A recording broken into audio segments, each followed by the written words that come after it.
რაია ჩანგურიებოსი. ხედავთ აგერ მე ვეით აი ტყეში სიმონ ტყიზავართ ვამაგრებთ ბუნებას. თუ შეიძლება რომ კარი გააღოთ, იმიტომ რომ დღეს უნდა ვისაუბროთ ქალ რეპერებზე და ქალ ჰიპ-ჰოპ არტისტებზე და საერთოდ იმ ქალებზეც, რომლებმაც არა მარტო რეპერულად, არამედ სხვა რაღაც entrepreneurial skills-ებით ბევრი რამ შეცვალეს ჰიპ-ჰოპის სამყაროში. როდესაც ქალ რეპერებზე მიდის საუბარი, ხშირად ეშლებათ ხოლმე ორი რაღაც. ერთი ის თუ ვინ იყო პირველი ქალი რეპერი და მეორე რეალურად ვინ ჩაწერა პირველი რეკორდი, ანუ ვინილზე, რომელმაც დაიტანა პირველად ტრეკი. და ამ ორს შორის საკმაოდ დიდი სხვაობაა, რამდენიმე წელი არის სხვაობა. მე ვიტყოდი სადღაც აი 1977 წელს უკვე პირველი ქალი, რომელიც ქუჩაში გამოჩნდა და ესე მინი კონცერტებზე და ფრისტაილებით ცდილობდა, რომ თავისი ხმა გაეჟღერებინა და ხალხისთვის მიეწოდებინა და ენახებინა, რომ ქალსაც შეუძლია ამის კეთება. ეს იყო შაროკი. შაროკი იმ დროინდელი ჯგუფის 4+1-ის წევრი იყო და ნუ +1 შაროკი იყო იმ 4 გვაჯაჯიასთან ერთად. რეალურად ამ 4+1-ს განსაკუთრებული არაფერი არ ქონია, უბრალოდ შაროკი იყო ძალიან გამორჩეული მისი განსხვავებული რითმებით, განსხვავებული წერით, თავისი რაღაც ახლებური flow შემოიტანა ინდუსტრიაში, რომელზეც სხვათა შორის რომელზეც შემდეგ Run DMC მისაუბრა და თქვეს, რომ შაროკისგან ავიღეთო ინსპირაცია, რაც ერთ-ერთი საუკეთესო კომპლიმენტი ალბათ ვინც რაც შეიძლება რომ ვინმე მგითხრას. ხოლო თუ ოფიციალურად მიუდგებით თუ ვინ იყო პირველი ქალი, რომელმაც აი მენა რეკორდზე დაიტანა და wax-ზე გამოსცა თავისი ტრეკი, ეს იყო Lady B, რომელმაც 1979 წელს გამოუშვა To the Beat Y'all. რაღაც ეგეთი ინტონაციით უნდა თქვა. To the Beat Y'all. Lady B რეალურად ესე მასშტაბურად ცნობილი და განსხივოსნებული არ არის რეპის ინდუსტრიაში, ბევრმა საერთოდ არც იცის, რომ ეს ადამიანი არსებობს.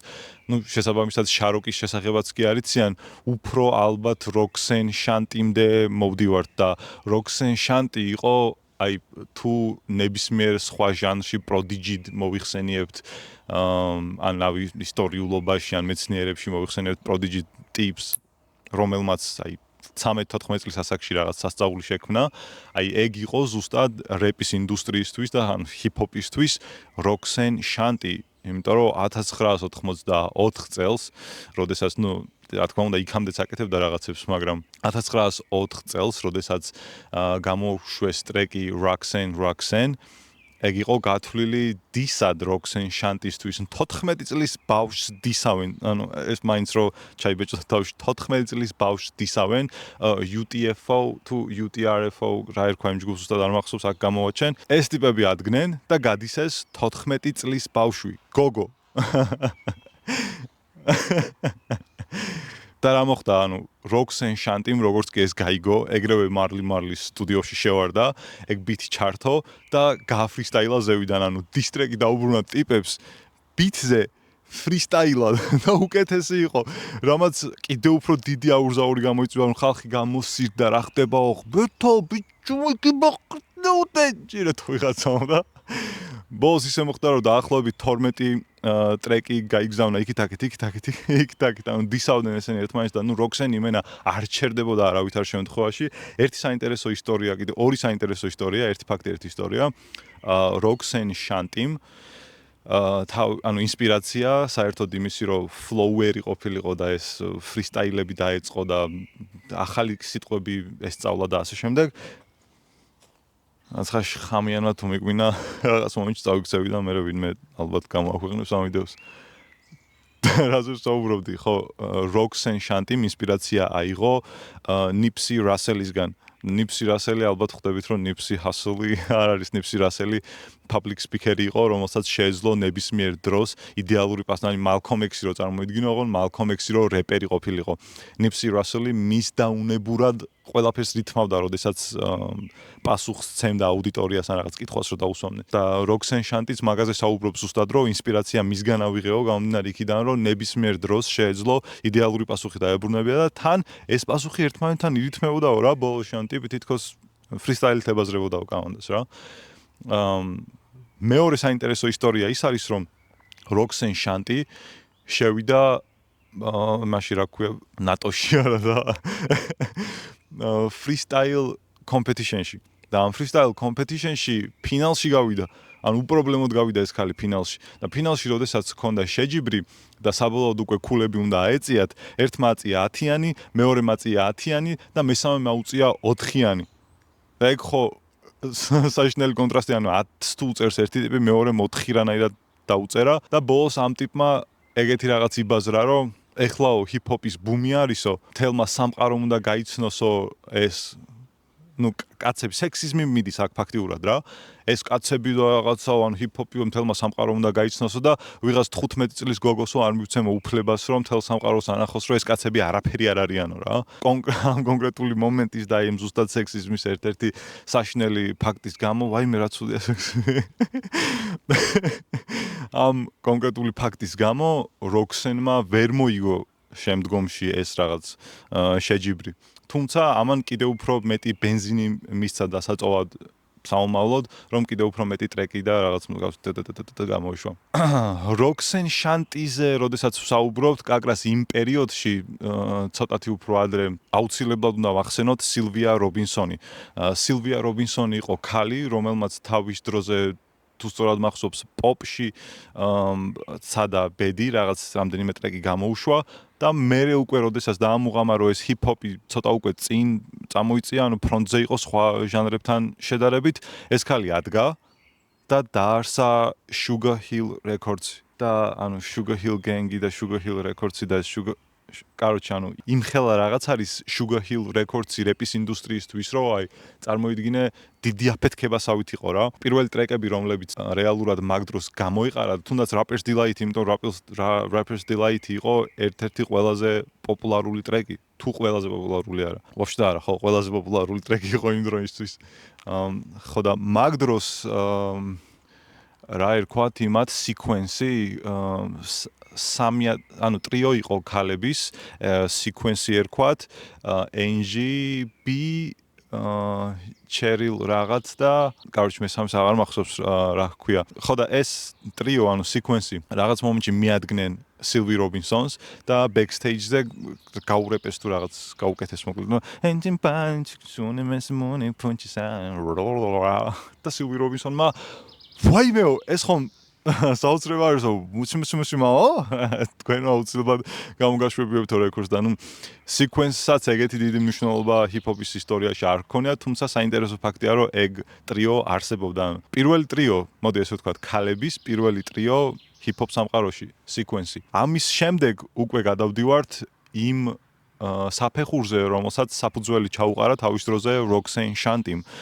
Roxanne ხო ლირიკულობაზე და flow-ზე და რაღაცაზე, ანუ freestyle-ზე და დაჯმა და ასეთ რაღაცებზე იყო მომართული. პირველი ქალი, რომელმაც hip-hop ალბომი გამოუშვა, ეს იყო MC Lyte, რომელსაც ჰქვია Light as a Rock. და MC Lyte Roxanne Shanti-სგან განსხვავებით freestyle-ზე დიდად დამოკიდებული არ იყო. ეს იყო ქალი, რომელმაც პასა და ფურცელს ხელი მოკიდა და დაიწყო სერიოზულად წერა, ანუ სახლში იჯდა რაღაცებს, სიტყვებს სვამდა იდეალურად, რომ საინტერესო flow-ები ჰქონოდა და ამავდროულად მნიშვნელობას ჰქონოდა ამას და ინფორმაცია მიეწოდებია, ანუ knowledge რასაც ვეძახით, yeah bro, what up? knowledge რასაც ვეძახით რა hip-hop-ში, აი ეგ MC Lyte-ს ჰქონდა, რომ გინდა თუ არა უნდა მოგაწოდოთო ეს. MC Lyte-თან ერთად სახსენებელია აუცილებლად Queen Latifah, რომელიც დაახლოებით იგივე სტილს აწვებოდა, რომ ეს განათლება და მოდი ინფორმაცია მივაწოდოთ ხალხს. ასევე აუცილებლად უნდა ვახსენოთ Lauryn Hill-ი და Miseducation of Lauryn Hill, დიდი ალბათობით თუ რომელიმე ძველი ქალის ალბომი იცით, ეს ალბომი იცით, ან ყდა მაინც შეგვედრიათ სადმე. Queen Latifah შედარებით უფრო ნაკლებად პოპულარული იყო და MC Lyte კიდევ უფრო ნაკლებად პოპულარული იყო. ამ ქალებმა ჩაუყარეს სერიოზული ფუნდამენტი hip-hops, არა მარტო იმის გამო, რომ ეს ქალების hip-hop განშტოება იყო, არა. ეს იყო კაცებისთვის სახეში ხელის წამორტყმა, რომ ცოტა გაიღვიძეთ, იმიტომ რომ ქალები უკეთეს კონტენტს აკეთებენ ვიდრე თქვენ. კიდევ ორი რეპერი, რომელიც უნდა ვახსენო, ერთი აიყვანა Ice Cube-მა. მე მგონი სწორად მახსოვს, Ice Cube-მა აიყვანა და G-Funk-ის ერთ-ერთი ერთ-ერთი თუ ერთადერთი წარმომადგენელი არა, რომელსაც ერქვა Yo-Yo. და კიდევ ერთი ქალი, რომელიც Death Row Records ყავდა თავისთვის ესე პენდულუმზე ჩამოკიდებული რა, აი ქალი რეპერი ჩვენს ყავსო, Lady of the Rage. თუმცა ეს ორი ქალი ყოველ შემთხვევაში ჩემთვის ისეთი დონის მნიშვნელობის არ არიან, მაგალითად როგორც Roxanne ან MC Lyte. 80-იანების ერას უკვე მოვჩით და გადავიდეთ 90-იანების ქალ რეპერებზე. 90-იანების ქალი რეპერები ბევრად უფრო განსხვავებული, ბევრად უფრო ტექნიკურები, სხვადასხვანაირი flows გამომგონებლები და ცოტა უფრო ექსპერიმენტალურში გადაჭრილიც კი არიან და ზუსტად ორი არტისტი მინდა ვახსენო, რომელსაც ჩემ გულში განსაკუთრებული ადგილი უკავია, ესენი არიან Bahamadia და Jean Grey. პირველ რიგში iOS თან დიდი მადლობა რომ Bahamadia საერთოდ აღმომაჩენინა. რატო ვათამაში ვამთვით ეს. ხოლო Jean Grey კიდევ ერთი საოცრება ამჯერ, ხო Bahamadias ყველაზე კარგი introduction-ი Bahamadias-ი ალბათ იქნება Through the Hard Way, ეგ ერთი ტრეკი და ალბომით რომ მიუყვეთ და თუნდაც კოლაჟი რო ნახოთ მისი 96 წლის ალბომი ან მაგის შემდეგ რაც გამოუშვა აბსურდიზმი რა, ეგ ქალი იყო სერიოზული დონის ლირიკოსი და ბიტზე იმდენად ლამაზად იჯდა და იმდენად რაღაც ზღვის დინებასავით მიუყვებოდა ბიტს, რომ არ გიჩნდებოდა იმის სურვილი, რომ მაგალითად გამოგერთო და ფუქალი შეთა. Jean Grey ჩემთვის კიდევ უფრო მნიშვნელოვანი ქალი რეპერია, გამომდინარე იქიდან, რომ პირველ რიგში იმას ვიტყვი, რომ Quelle Chris გაყვა ცოლად. ეგ არ არის. ძალიან, ანუ მაგის გამო არ მიყვარს, რომ Quelle Chris გაყვა ცოლად. Jean Grey და Quelle Chris-ის ალბომი არის საოცრად კარგი ექსპერიმენტალური ალბომი. და თუ აქამდე არ მოგისმენიათ Jean Grey-სა და Quelle Chris-ის ამ ალბომზე, აი ამ კონკრეტულ ალბომზე, რაღაც პონჩი მე მგონი ბებერჯანჯაფილებს აკლოვანებები აქვთ. ეგ ნაკლოვანებები უნდა გამოსწორდეს, ამიტომ ეგ ალბომი აუცილებლად მოისმინეთ. Jean Grey-ის ძველ კატალოგსაც რო გადავხედოთ, თუნდაც აი ბუტლეგის პერიოდიდან მოყოლებული ამ ტიპი, რასაც ჩალიჩობს სერიოზული cadence, სერიოზული რაღაც შემტევითობა, რაც წესით აქამდე ქალებს არ ახასიათებდათ. მით უმეტეს მაგის შემდგომ პერიოდში აი Foxy Brown-ი და Lil Kim-ი რო გამოჩნდნენ ტელეეკრანებზე 2000-ის რებზე მაქვს საუბარი. საერთოდ 2000-ის ჰიპ-ჰოპი ქალებისთვის აი იმენა წავიდა ნაშობა და ანლისტრაკაცი და ეს ორი სიტყვა ერთად იდეალურად შეხამდა, არ ვიცი რას ნიშნავს, თუმცა დაახლოებით ხვდებით რაც არის. ჩემთვის მაგალითად 2000-იანების ქალების ჰიპ-ჰოპი და აი ეგ ერა საერთოდ რაც წამოვიდა, რამაც მერე წარმოშვა Nicki Minaj და რა ქვია იმას Cardi B. კიდე რამდენი არის, ანუ Cash Doll-იც ეხა დეტროიტიდან წამოსული, ეგეც იმ რაღაც ნაშურ რაღაცა მოდი ტრაკი და გადო თავზე და ხიბლი კარგება რა. ზუსტად იგივე მიზეზით ვერ უსმენ ტიპებს, რომლებიც Lamborghini და ჩური და ფული და ეგეთ რაღაცებზე რეპავენ, იმიტომ რომ არაესთეტიურად მოსასმენია. რაღაც მომენტში კლუბში შეიძლება გაგისწორდეს ბაზარი არა, მაგრამ ნუ ჩვენებულ კლუბში არის, იქაურ კლუბში ჩვენ სხვა კლუბი გვაქვს. ბარში შეიძლება გაგისწორდეს ეგეთი რაღაც, მაგრამ არ ვიცი, ეგ ჩემი მოსაზრებაა. მე მაგალითად Nicki Minaj, Cardi B-ს კიდევ ვინ არიან, Megan Thee Stallion-ი, კიდე სქელები ვინ არიან. ნუ, კაროჩე, აი Lil Kim-ი, Foxy Brown-ი, ეს ორი, რომელიც თავის დროზე მაგარ ტალღას წამოყვნენ, აი ამათმა იმენა შემოათხლიზეს ყველაფერი სახეზე კაცებს რა, MTV-ზე ეს ქალები რო გამოვარდებოდნენ და ამათთან ერთად რო კიდე სხვებიც ამ ანლის თამაშით მე მაგალითად დავსკიპავდი რა ამ ერას და კიდევ ერთხელ განმეორდები რომ თუ ოდესმე ქალების ტოპ 10-ის შედგენა რაღაც მსგავსი მომწევს მიუხედავად იმისა რომ ძალიან დიდი იმპაქტი ჰქონდა Nicki Minaj-ისა და Cardi B-ის გამოჩენას ან პოპულარიზაცია რეპის, რა მაგარია წარწმიდა საერთოდ სურვილი იმისი, რომ ორგანული ჰიპ-ჰოპი გაეკეთებიათ ქალებს. მას შემდეგ უკვე ტიპები, რომლებიც გამოჩნდნენ და რომლებსაც ცოტათი მაინც მოსქელო ტრაკი ჰქონდათ, ყველა იმისკენ მიდიოდა, რომ მოდი ტრაკი დაგადო თავზე, მე შამპანიური დავისხა ამ ტრაკზე და იმაზე ვილაპარაკო, შენ როგორ უნდა დალიო ეს შამპანიური აქედან. გადავიდეთ კიდე ერთ ჩემს საყვარელ პერიოდზე, 90-იანებში ჩემი ერთ-ერთი საყვარელი პერიოდია, მე უკვე 2000-იანიდან 2010-მდე პრუც და გადავხდით შემდგომ პერიოდში, რაცა 2010-დან ზევით. 2010-დან ზევით ძალიან საინტერესო პერსონაჟები გამოდიან ასპარეზზე, როგორიც არის უიმე ღმერთო, სანამ 2010-იანებზე გადავალ, ორი მნიშვნელოვანი ადამიანი გამომრჩა, რომელიც აუცილებლად უნდა მეხსენებინა. ერთი არის მისი ელიოტი, აი ზუსტად იმ ლილ კიმის და ფოქსი ბრაუნის ერაში გამოვიდა ქალი, რომელიც ცოტათი უფრო ექსპერიმენტალური იყო და ისეთ რაღაცებს აკეთებდა, რაც დღემდე არავის აღარ გაუკეთებია, ანუ არავის უცდია რომ მსგავსი პერფორმანსი შემოეთავაზებინა ჩვენთვის, ისევე როგორც სონიკურად, ისევე როგორც ვიდეოგრაფიულად, ანუ ყველაფერი ან სრული პეკეჯი ქონდა ამ ქალს და აკეთებდა ძალიან კრეატიულ კონტენტს, რომელსაც ჰიპ-ჰოპი ერქვა.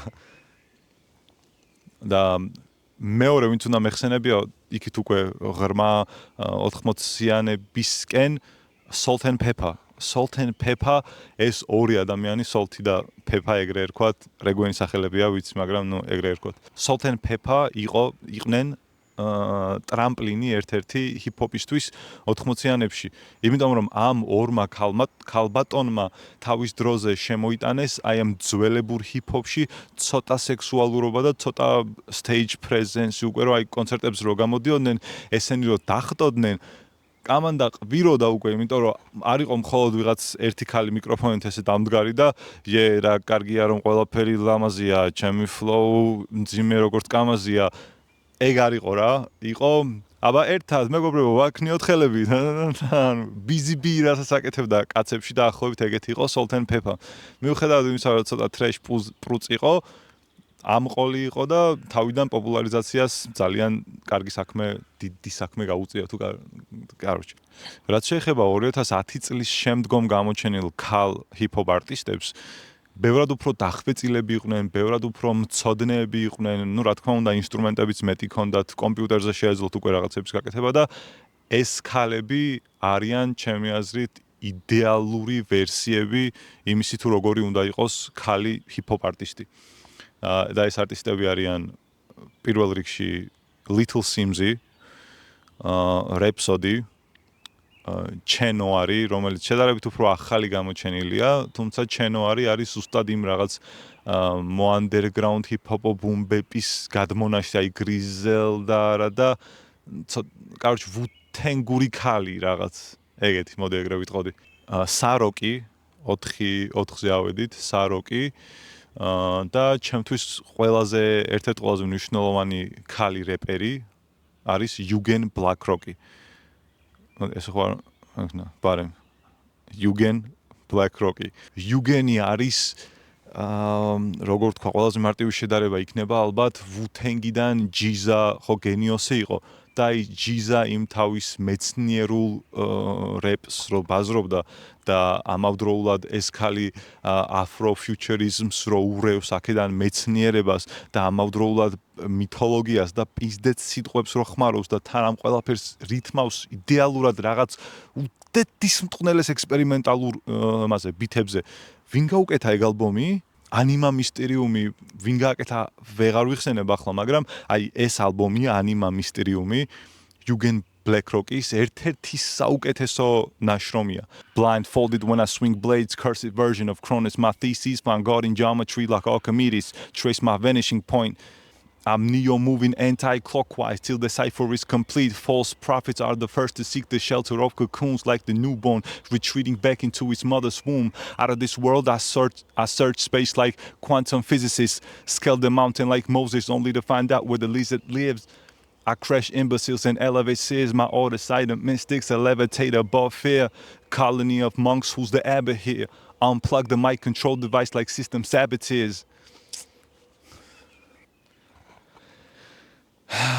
ეს ხალი არის აბსოლუტიზმი. ეგეთ სიტყვით არავინ არ ამიღწერი არასდროს. მაგრამ იუგენ ბლეკროკი არის აბსოლუტიზმი. რაც შეეხება სამხრეთელ ქალ რეპერებს, აუცილებლად მოსახსენიებელი სამი სვეტი, ესე ვთქვათ, Memphis რეპის, ეს არის Gangsta Boo, რატო არ შეიძლება რომ გამეხსნა ეს Gangsta Boo, Princess Loco და Lachati. ამ სამიდან მხოლოდ Lachati არის ცოცხალი, დანარჩენი rest in peace, sorry, მას ნიშნავს. მაგრამ აი Gangsta Boo არის ენერგია, Gangsta Boo არის შავი მაგია, Gangsta Boo არის დედისტყნა, Gangsta Boo არის აი ყველაფერი ის, რაც აგრესიული ქალი რეპერი უნდა იყოს. საუს აუცრება იმენა რა.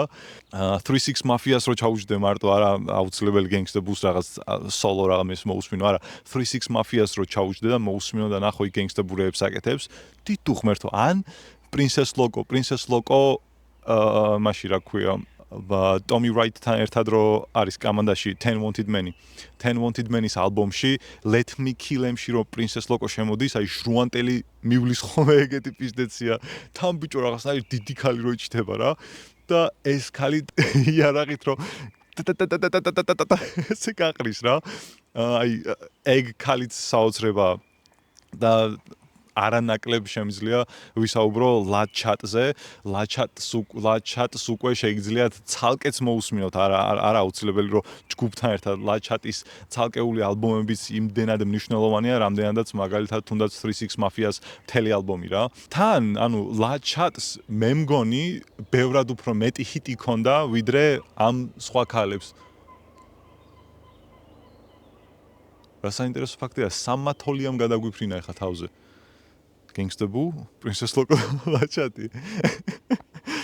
დღეს სამწუხაროდ ღრმად და დეტალურად ამ ქალბატონებს არ განვიხილავთ, უბრალოდ ჩამოთვლის რეჟიმში ვართ და ისტორიის სახით, ანუ ქრონოლოგიურად მივაყოლებთ, ვინ რა დროს რას აკეთებდა. იმის თქმა დამავიწყდა, რომ West Side Gun-ის ახალი პროექტი, რაც ვინც არის უბრალოდ Armani Caesar-ი, ეგეც თითქოს რაღაც მოტრაკო ქალებში გადის, მაგრამ ცოტა მაინც ხოძეა რა, ну ჩენოარივით არა, ბევრად უფრო რეპერულია, ანუ ჰიპ-ჰოპ არტისტი არის ბევრად უფრო უკეთესი, ვიდრე მაგალითად ის ქალი, ანუ Armani არ ვიცი რა, იმენა PR კამპანია უფრო არის სავით რა. მე ვერ აღვიქვამ როგორც შემოქმედს რაღაც ეგრე. ასევე ძალიან სწრაფად მინდა გადაურბინო ბრიტანულ რეპს, რომელშიც დიდად ჩახედული არ ვარ, ამიტომ თქვენ შეგიძლიათ დაწეროთ კომენტარებში, ვინ არიან თქვენი ფავორიტი ბრიტანელი რეპერები. ნუ სიმზი უკვე ვახსენე, ბევრად უფრო ახალი სკოლა, Lady Leshuri, ძველად Money Love იყო, Money Love-ს ქონდა მე მგონი Roxanne-თან თუ მოდი რო არ შემეშალოს სადმე გამოვაჩენ, ვისთან ერთად ქონდა ფიჩერი, რომ ამერიკისა და UK-ის crossing-ი მე მგონი პირველი შემთხვევა იყო ეგ. და Miss Dynamite ეგ ტიპები არის, რომლებიც ახლა მახსენდება სხვებს ბრიტანელები, ну, короче, თქვენ დაწერეთ თუ იცით, თუ რა, ანუ ვინც იცით. ხო და მოკლედ, თავიდან ბოლომდე რომ გადაურბინოთ ამ ყველაფერს, შედარებით მოკლე ვიდეო იქნება დღეს როგორც გითხარით და აი 70-იანების ბოლოდან დაწყებული შაროკი, Lady B, Sylvie Robinson-ის უკვე დაწესებული ის Sugar Hill Records-ი, მას მერე რაც მოყვება Roxanne-ის, Sequence-ის, MC Lyte, Queen Latifah, Lauryn Hill, Salt and Pepper, ეს ქალები არიან, იმენა ფუნდამენტი, იმედია ვიღაც არ გამომრჩა და თუ გამომრჩა ეგეც მითხარით. მაგის შემდეგი ერა უკვე ცოტათი უფრო ლირიკული ქალების, როგორებიც არიან Jean Grey და Bahamadia. ამათ შემდეგ უკვე გადმოვდივართ 2000-იანებში, ტრაკის მქნეველებში, ბოზებში. 2000-დან 2010-მდე ვინც იყვნენ Nicki Minaj, Cardi B, Kimi, Foxy Brown, ამათგან გამოყოფით Missy Elliott, რომელიც ლეგენდარული ქალია. 2010-ის შემდეგ კი უკვე, ნუ როგორც ვისაუბრეთ, Eugen Blackrock-ს მოვსმინეთ. იმიტომ რომ სასწაული ხარ კენდრიკ ლამარსაც ყავდა 2015-ში არ გამოვიდა ის შავი პანტერის ალბომი როა. ის აქეთ გამოჩნდება უკვე, ხო და კენდრიკს ყავდა ფიჩერად და შეიძლება ითქვას ერთ-ერთი საუკეთესო ვერსია იყო მაგ მთელ ალბომზე რაც Eugen-ს ჰქონდა. ხო და მაგასაც თავი გავანებოთ Anima Mysteriums მოვსმინეთ. საბოლოოდ უკვე მოდი გადავიდეთ შეჯამებაზე. იმ ქალების, რომლებმაც ფუნდამენტი ჩაუყარეს, ნუ უკვე ვინც ჩამოთვალე მაგათგან მოშორებით, ვინც არ მინდა რომ გამომრჩეს, იმათ სია მაქვს გაკეთებული და მოდი Seventh Genius-ი გამომრჩა თუ როგორ ღმერთმოწყის როგორ წარმოითქმის ეს სახელი. Snow the Product-ი, რომელმაც თავის დროზე Tech9-თან ერთად რამდენიმე იმდროინდელი ჰიტი ჩაწერა, ნუ ჰიტად ითვლება რა, independent label-დან რო უშვებდი, ჰიტად ითვლებოდა იმდენად გავარდნილი ტრეკები იყო. ხო, მოკლედ Snow-მ კიდე ზურგზე მოისვა ცალკე თავისი ქვეყანა და იმენა 10-ია რა, დღემდე რეპავს თუ სწორად მახსოვს. Armani ვახსენეთ, ვაიმე ღმერთო, კიდე კაი ამ ცხრილს დავხედე, იმიტომ რომ More Mazer-ის გამორჩენა არავითარ შემთხვევაში არ შეიძლებოდა, ანუ More Mazer-ი არის თუ ექსპერიმენტალურ ჰიპ-ჰოპში კაცებში ცალკე ეპიზოდი ჩავწერე, ამ ქალზე ცალკე არის სალაპარაკო კიდე როგორც ექსპერიმენტალისტი და როგორც ექსპერიმენტალური ჰიპ-ჰოპის დედა, ესე ვიტყოდი. იმიტომ რომ ამის გარდა, ანუ მისი ელიოტი რაც აკეთებდა მოექსპერიმენტალურად, ეს ეგ იყო იმ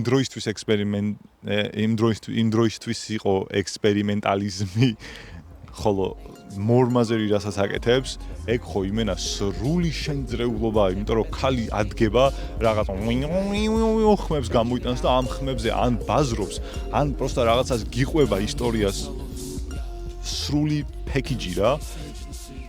და ამავდროულად სრული პეკეჯი ასევე არის Little Sims-ი. არასაკმარისად ვისაუბრე ამ გოგოზე და Little Sims-ი არის ყველაზე კარგი შედარება რო გავაკეთო იქნება Kendrick Lamar-ის ქალი ვერსია, იმიტომ რომ აი Kendrick-ს რაც აქვს იქ full package-ი, რო შემდგარი რეპერია, აი ეგეთი ვარიაცია არის Little Sims-ი ქალი ბრიტანელი რეპერი, არა მარტო ბრიტანელი, ანუ საერთოდ ქალ რეპერებში. ეხლა გადავიდეთ საინტერესო ვარიანტებზე, ეს არის Anna Tijoux-ი თუ Tijoux-ი. არ ვიცი როგორ გამოითქმის, ლაშას მადლობა რომ ეს ქალი აღმომაჩენინა. თავიდან კაიფით მივყევით რომ ათინე მინიონო სენდო. მაგრამ მე ასევე ნანას ძალიან დიდი მადლობა რომ მაკიზა და არიანა პუელო აღმომაჩენინა და მე აღმოჩნდა რომ მაკიზას როცა ვუსმენდი რაღაც საინტერესო იყო და ნაცნობი ხმა იყო. ერთი ტრეკი გავიჩნდა, მეორე, მესამე ტრეკი და რაღაც ეს ქალის ხმა მეცნობა თქო და მე ჩავწერე მაკიზას ისინი რა ქვია წევრები ვინ იყვნენ და აღმოჩნდა რომ ანა ტიჯოუქსი რომელსაც აქამდე ვუსმენდით და თან გადავდით თან მართლა საკაიფო ტრეკია 1977 Miniones არ ვიცი როგორა მექსიკურად თუ ისპანურად თუ რა ჯანდაბურად ფხერის არ ვიცი ეს ქალი. Ariana Puello ხო წინა თუ ვინც ვახსენე. La Niñas del Coro უკვე გადავედით ბარსელონაზე, ესენი არიან ბარსელონადან დუო Felina და Laura და აკეთებენ აი იმენა ჩაჭერა underground boom bap გააცოცხლეს რა ის ძველი სტილი და ეს ორი ახალგაზრდა გოგო იმენა პატრონს იხნავს ისეთ რაღაცებს ჩალიჩობენ და ნუ ძალიან საინტერესოა მიუხედავად იმისა რომ ენა საერთოდ არ მესმის, კარგი მოსასმენია. ბარსელონიდან გადავხვდეთ მადრიდში. ძალიან საინტერესო სახელი აქვს Free Sis Mafia, ანუ 36 Mafia ხო გვაქვს უკვე მემფისში, მაგრამ ესენი არიან Free Sis Mafia. და Sis არა როგორც Cisgender-ი, Sis როგორც და Free Sis Mafia-ში ჩემი ფავორიტი არის Candela Cuore, ხოლო იქ შემდეგ Duku და Salvia და აღარ მახსოვს იმ სხვა წევრებს რა ქვიათ. ეგეც ძალიან კარგი კოლექტივია მადრიდიდან და ხო ანუ მეტი რეალურად ჩემ ტვინში ინფორმაცია აღარ ეტევა სამწუხაროდ და დღეს დილ ტვინი გადმომდიოდა თავიდან და აი სანტავი დავიკარი რომ არ გადმონთხეულიყო ეს ინფორმაცია და აქამდე მომეტანა როგორ მინდა ჩამიწერა. რატომღაც მინდა რომ დასასრული აი ასე ჩავწერო. საბოლოო ჯამში ჩანგურიებო, გვაჯაჯიებო და ჩვენ ტრებს მოვიკითხავ კიდე ბებერ ჯანჯაფილებს და ბებერ ჩუჩექსებს. როგორც ხედავთ, საკმაოდ სავსე, საკმაოდ ღრმა და საკმაოდ საინტერესო ისტორია აქვთ დედრობით სქესის წარმომადგენლებს ჰიპ-ჰოპის სამყაროში. და ძალიან საინტერესო იქნება თუ თქვენს მონახავთ ვიღაც ახალ არტისტებს და იქნებ კომენტარებში დამიწეროთ, იმიტომ რომ მე მაინტერესებს, დიდი სიამოვნებით მოვნახავდი, უბრალოდ მოვუსმენდი იმ ტიპებს, რომლებიც თქვენ მონახეთ. მოდი ბარემ იმასაც ვიტყვი, რომ ძალიან საჭირო, საინტერესო და აუცილებელი თვისებაც, რომელიც ადამიანებმა რაღაც მომენტში დავკარგეთ, შმოტობის და რაღაცების გამო, ეგ არის გაზიარება. და აუცილებელი არის, რომ ერთმანეთს გავუზიაროთ რაღაცები. ანუ მე თუ ახლა რაღაცას გეუბნები შენ და თავაზობ აი ამ არტისტებს, რომ ცად მოусმინე მეთქი, თუ გაქვს დრო და ინტერესი, მოусმინე, იმიტომ რომ სხვანაირად ანუ არ ხდება ახალი რაღაცის აღმოჩენა, ან შენ ეძებ და ქექავ, ან ვიღაც მოდის და გეუბნება, რომ აი ნახე, იცი იქნებ ამას მოусმინო. თავის დროზე ახლა ლაშას რო არის თქვა ჩემთვის რომ ამ ანატი ჯოუქს მოусმინეო ეგერ იომ ბაჰამადია რო ჩამირთო მანქანაში ნანამ რო ჩამიგდო ეს ესპანური არიანა და მაკიზა და კიდე ნუ სხვა კამანდაც მაგრამ ეს ქალი რეპერები რა ჯერ კიდევ მაწვებიან ჩემი მეგობრები რომ კიდე მონახე ამას მოусმინე ხა იმას მოусმინე და ანუ იმდენად სასიხარულო და საინტერესო არის ეგ პროცესი რომ ამის დაკარგვა იმის გამო რომ მარტო მე მეწოდინება და მე ვანახებ ხოებს და არ ვეტყვინა და ანუ იდი ნახვი რა ყალე ხო არ ხარ ვისთვის ინახავ ამ ყველაფერს კაცო რა ჩიტმა ფოთოლი მოიტანა და მეორე ფოთოლზე დადო და გაფრინდა. ხო და იმას ვამბობდი მოკლედ, რომ აუცილებელი არის ერთმანეთს გავუზიაროთ რაღაცები. მით უმეტეს ამ ჩენელზე ვიკრიბებით ისეთი ხალხი, რომლებსაც მართლა აქვთ ინტერესი, ან თუ ინტერესი არ გაქვს ამ ვიდეოს რეალურად არ უყურებ რეპის ინტერესი თუ არ გაქვს, ჰიპ-ჰოპის მოყვარული თუ არ ხარ, ან ჩემი მეგობარი ხარ, ან რა ვიცი, ანუ კაროჩე, კაი გამარჯობა შენი და ღმერთმა ყველაფერი კაი მოგცეს, სხვა მისეზის გამო თუ მიშა ხელი დაუქნიეთ. კაი, დავასრულო ეს ეპიზოდი. მადლობა, რომ არსებობთ ამ ჩენელზე, ჩანგურიებო. როგორც ხედავთ, აგერ random მომენტებში, როდესაც დრო მაქვს, ვცდილობ რომ რაღაც საინტერესო ვიდეო ჩავწერო და მოდი აი ესე ნელ-ნელა ლეგოების ერთმანეთზე მიმატებით. ავაშენოთ ძალიან კარგი მუსიკალური კოლექცია. მე თქვენ გაგიზიარებთ, თქვენ, რა ვიცი, ან კომენტარებში გამიზიარეთ, ან პოსტით გამომიგზავნეთ დისკები სახლში. მირიან მეფის 37. Peace.